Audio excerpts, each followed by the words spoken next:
high five your neighbor and say, Jesus is alive. Just high five your neighbor and say, Jesus is alive. Can you turn to your second choice and say, Happy Christmas? Happy Christmas.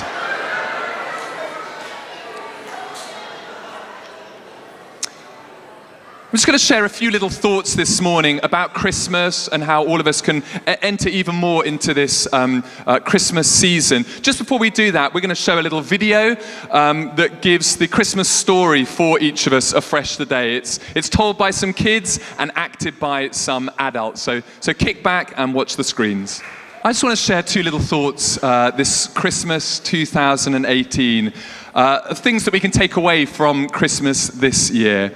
Hopefully in the light of Christmas, that firstly, you and me, as we come into land on this year and head into 2019, that we're going to live lives of gratitude. Can you turn to your neighbor and say, have an attitude of gratitude? You can turn to your neighbor and say, have an attitude of gratitude. What's really interesting in the story of the Nativity, when Jesus was born, the first characters to come were these shepherds. And the first thing that they ended up doing is going away from the baby once they'd seen the baby and they're praising God. They had cultivated this attitude of gratitude because this wonderful thing had happened to them and to the whole world. These unlikely characters. And in response to what Jesus had done for them, they were able to live a life of gratitude. All of us have so many things. We've got in this beautiful heated building this morning, and coffee and mince pies and light. And each of you can you breathe in and breathe out? Breathe in again. Breathe out again. Don't do it again or you'll hyperventilate. We've got air, we've got water. Many of us, heat and homes and clothes. Just that attitude of gratitude of what God has done for us, and supremely in being born in the person of Jesus to be able to help us to be made right with God, because Jesus didn't just stay a little baby. He grew up and became a man and went on a cross to die for us so that we could be set free and begin to enter into light and life in Him. What would it look like if you and me lived a life of gratitude, had an attitude of gratitude? Look at the screens again. I'm going to show you another video just that captures something of this gratitude that all of us can have, hopefully, in our lives. Amazing. What would it look like in our church family, in our homes, in our shops, in our businesses, if we were creating and cultivating a community of gratitude? That we were grateful for our parents, grateful for our teachers, grateful for the air that we breathe, grateful for the clothes that are on our backs, grateful for the food that we eat. There's something so attractive about a quality and characteristic of gratitude, of gratefulness, of like the shepherds praising God for everything that we have. Even though for many of us, we go through hardships and go through difficulties and go through struggles and strains and not everything is perfect, but still an attitude of gratitude to God for all that He has given us, supremely all that He's done for us in Jesus. I think that would lift 2019. Certainly if you're part of the St. Matt's family, as we head into a new year, let's be a grateful people, grateful for our employers, grateful for our teachers, grateful for our tutors, grateful for our hospital, grateful for our opticians, grateful even for our dentists, even though they're very expensive. When I had to have 2 fillings done last week, ouch. An attitude of gratitude. Turn to your neighbor again and say, you need an attitude of gratitude. The second thing as we come into land on this little Christmas message today, in light of what Jesus has done for us in being born into this world, God didn't have to come, but He came out of His goodness and His grace to be born for us freely. We couldn't earn it. We couldn't be so good that we deserved it. He came into the midst of us so we can live a life of gratitude. The second thing is to live a life of purpose. Turn to your other neighbor and say, you need some purpose. You need some purpose. You need some purpose. Who in this place has already had some presents today? Anyone had some presents today? Yeah, some prezzies. Anyone else expecting some prezzies maybe later on today? Yeah. This is an amazing time for giving and receiving presents. Again, the supreme gift, God giving to us, Jesus. The wise men, when they came, gave gifts of frankincense, gold, and myrrh. And I've got a little present in my pocket. Who wants an extra present this morning? Who would like £5 this morning? Like a real £5, some pounds at the back. Yeah, mate, I could do with that. Okay, you get some £5 if you can tell me who was on the back of the £5 note between 2002 and 2016, and who is currently on the back of the £5 note between 2017 and today. Do you know it at the back there? Do you think you know it? Here we go. I need both answers. You can't just get one. You need to give me both of them. Do you know both? And you know who the current one is? Elizabeth Fry, Winston Churchill. You get £5.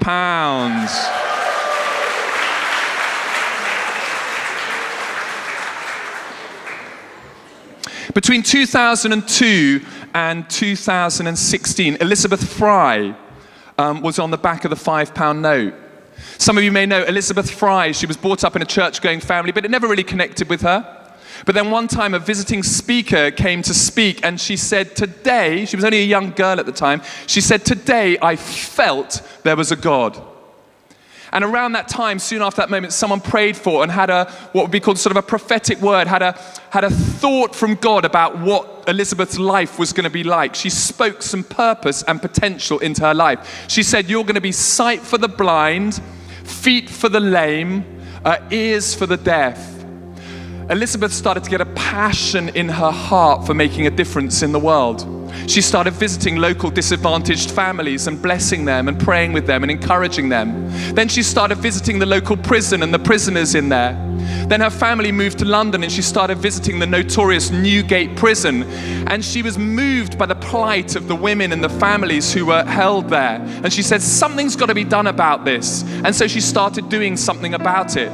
This was at the beginning of the 19th century. It wasn't a time when necessarily women were known for doing, they weren't able to in the situation and the political climate of the time. But Elizabeth didn't allow that to prevent her from living out the purpose that God had on her life.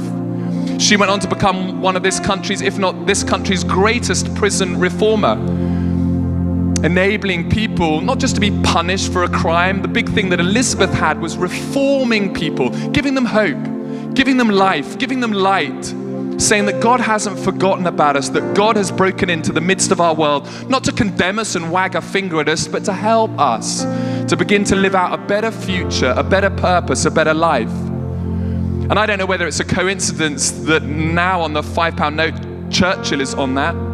I like the connection between the two, because Churchill, as you will have heard me speak about here a couple of times before, when he went to speak at his old school, Harrow, at the outbreak of the Second World War, he stood up in front of the boys and he looked at them all. And he said, never give in, never give in, never give in, never, never, never, never give in. Elizabeth Fry never gave in. She'd experienced something of the call of God on her life. She was beginning to live with an attitude of gratitude.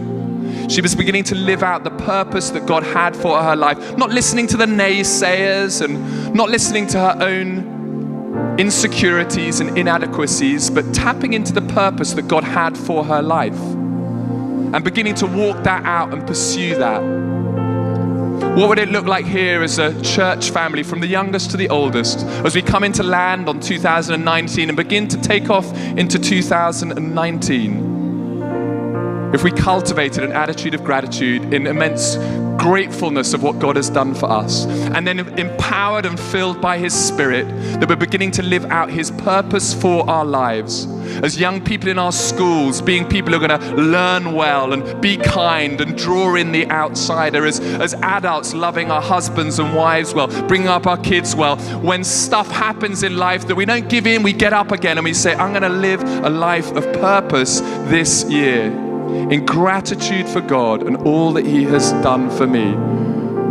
Jesus didn't come into the world just to save us from our sins, just to wipe the slate clean, but to pick us up, to put His Spirit inside us, and then to mark a lane out for us to run.